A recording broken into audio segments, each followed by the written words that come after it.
के बारे में जानकारी के लिए पढ़ते थे, जो लोगों के लिए महत्वपूर्ण होता है वो आज एक पक्षपातपूर्ण दृष्टिकोण का हिस्सा बन चुका है। मीडिया 90 के दशक में मीडिया हाउसों पर उदारीकरण का प्रभाव पड़ने के कारण मीडिया हाउसों पर निवेश करना, जैसी भारतीय अर्थव्यवस्था का उदारीकरण हुआ, मीडिया हाउसों पर निवेश का प्रभाव पड़ा, जिस कारण बस राजनीतिक अभिजात वर्ग के लोग, व्यापार जगत से जुड़े लोगों ने मीडिया को अपनी ब्रांड छवि को बेहतर बनाने के लिए एक शस्त्र के तरह प्रयोग किया। आज भारत की मीडिया राजनीतिक दलों के बढ़ते हुए आवागमन के कारणवश और विभिन्न व्यापार जगत से जुड़े हुए लोगों के कारणवश एक मूक पत्र की तरह कार्य करते हैं।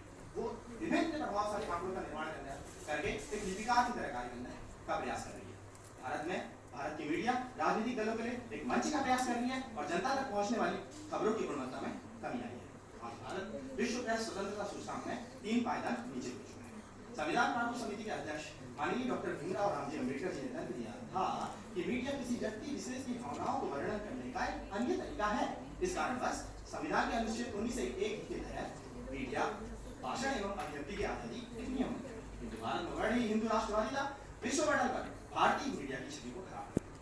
आज छोटे छोटे संगठन जैसे वैश्य महासभा, क्षत्रिय महासभा, ब्राह्मण समाज, भीमसेना का प्रचार प्रसार कर भारतीय मीडिया भारतीय लोकतंत्र को कमजोर कर रही है। हमें अगर भारत की धर्मनिरपेक्षता, अखंडता एवं संप्रभुता की रक्षा हेतु कुछ खबरें छुपा दी जाएं तो उसको कोई आपत्ति नहीं है। जिस तरह अमेरिका के ट्विन टावर हमले में सिर्फ हमले की खबर सामने आई एवं श्रद्धांजलि कार्यक्रम, इसके बीच की खबर को मीडिया ने बिल्कुल नहीं दिखाया। समाचार पत्रों के क्षेत्रीकरण के कारणवश विभिन्न असामाजिक तथ्यों को राजनीतिक तुल मिली है।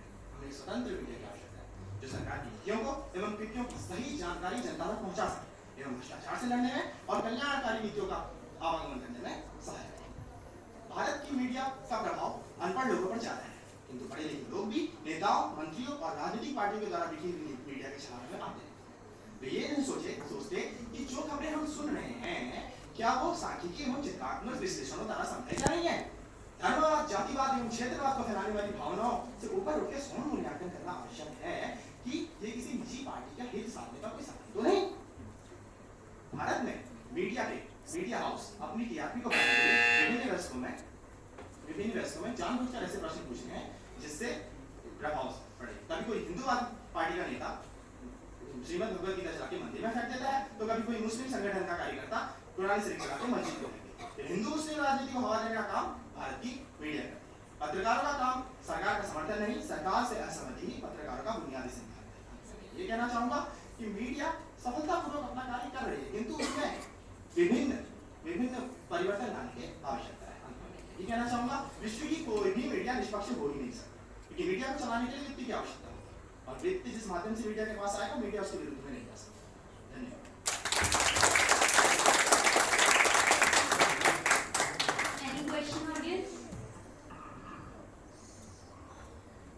आपने कहा कि कोई भी मीडिया पूरे विश्व जगत में मतलब निष्पक्ष नहीं हो सकती क्योंकि वो व्यक्ति के थ्रू जाती है।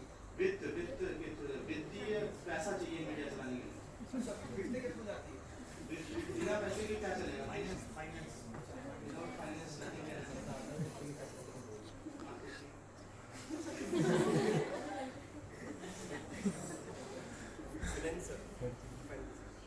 मुझे लगा कि वो व्यक्ति की बात है।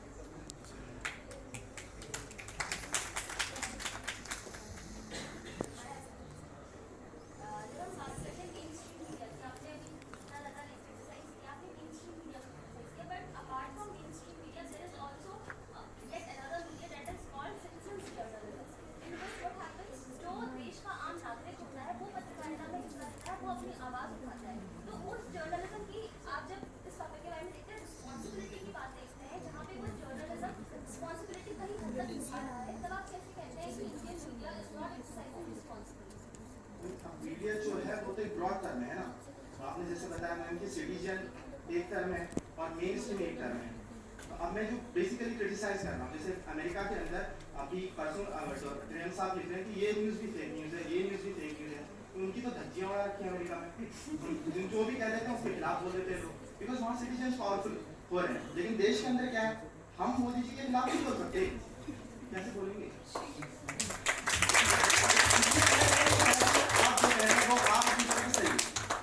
मेरा क्रिटिसिज्म का पॉइंट मेन स्ट्रीम मीडिया है। बेसिकली मेरा क्रिटिसिज्म का पॉइंट सिटीजन मीडिया ही जो कमजोर है, हमें शक्तिशाली बनाना है, हमें लोगों को प्रभोग करना है। जैसे अभी एक प्रश्न पूछा था था कि अगर आप डायरेक्टर बन जाएंगे प्रेस वालों के तो फिर आप क्या करेंगे।